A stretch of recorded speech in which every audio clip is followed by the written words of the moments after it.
Mulbahinam na usab ang bangga sa awit ang masaksihan karong Sabado sa The Clash. Sa nagpadayong second round sa Greatest Pinoy Singing Battle, magtigi silang Ralph Padiernos nga taga Nueva Ecija, Julia Serad nga taga Davao del Norte ug Rafi Roque sa Manila. Sila ang tulo ka mga nahabiling clashers gikan sa top 20 contestants nga maningkamot aron makakuha og laing spot sa sunod nga hugna sa kompetisyon.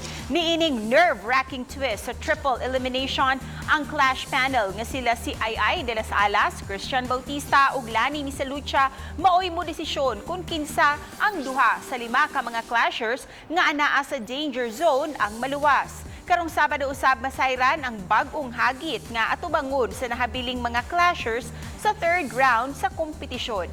Mao mga kapuso, ayaw gayud si Piata pagtan-aw ang last batch sa second round battles sa 2021 New York Festival finalists for Entertainment Variety Program category ang The Clash 2021. Alas 7:15 sa gabi human sa Pipito, Manaloto, dinhilang sa Kapuso Network.